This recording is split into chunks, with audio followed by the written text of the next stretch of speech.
Ira weather news में आपका स्वागत है मित्रों। भारत के उत्तरी राज्यों में से जा रहा स्ट्रॉन्ग वेदर सिस्टम WD के चलते कई राज्यों में दिखाई दे रही है क्लाउड की भारी हलचल, जैसे कि पंजाब, हरियाणा, दिल्ली, यूपी, बिहार, छत्तीसगढ़, झारखंड। कई राज्यों में हुई है हल्की से मध्यम तो कहीं भारी बारिश देखने को मिली है। इस वेदर सिस्टम के चलते एक दो दिन में और क्लाउड की आवाजाही बढ़ने की संभावना बनी हुई है।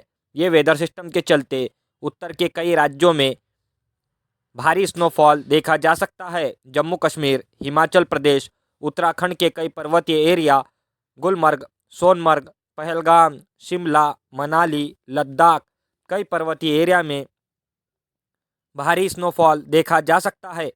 आने वाले दिनों में इस वेदर सिस्टम के चलते भारत के मैदानी भागों में क्लाउड की आवाजाही बढ़ेंगी, जैसे कि बिहार, यूपी, दिल्ली तक क्लाउड की आवाजाही बढ़ने की संभावना दिखाई दे रही है।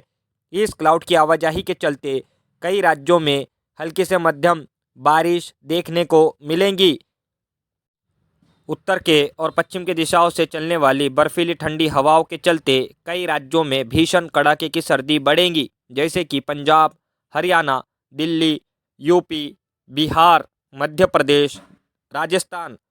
कई राज्यों में माइनस में टेम्परेचर जाने की संभावना दिखाई दे रही है, जैसे कि भारत के कई मैदानी भागों में सर्दी और शीतलहर का असर कई राज्यों में आगे भी देखा जा सकता है और भारत के मैदानी भागों में और मध्य भारत में भी इसका असर खासकर देखा जा सकता है।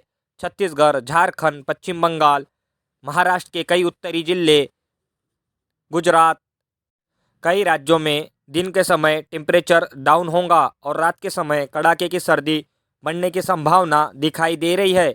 आने वाले दिनों में नया वेदर सिस्टम बंगाल के खाड़ी में जल्द डेवलप होगा। फिलहाल एक चक्रवाती हवाओं का एरिया पश्चिम बंगाल के साइड बना हुआ है, जिसके चलते कई राज्यों में क्लाउड की आवाजाही दिखाई दे रही है, जैसे कि आंध्र प्रदेश, तेलंगाना, उड़ीसा, पश्चिम बंगाल।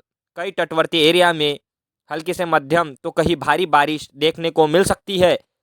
आने वाले दिनों में नया वेदर सिस्टम WD के रूप में उत्तर के राज्यों में आएगा। इसके बाद और ज़्यादा एक्टिविटी वेदर बढ़ने की संभावना बनी हुई है।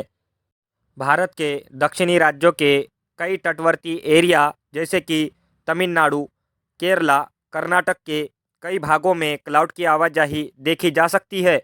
कई जगहों हल्के से मध्यम क्लाउड बन रहे हैं। आने वाले दिनों में ये क्लाउड की आवाजाही में भारी बदलाव देखने को मिल सकता है। कई तटवर्ती एरिया में हल्की से मध्यम बारिश होने की संभावना बनी हुई है। आने वाले दिनों में इस वेदर सिस्टम के चलते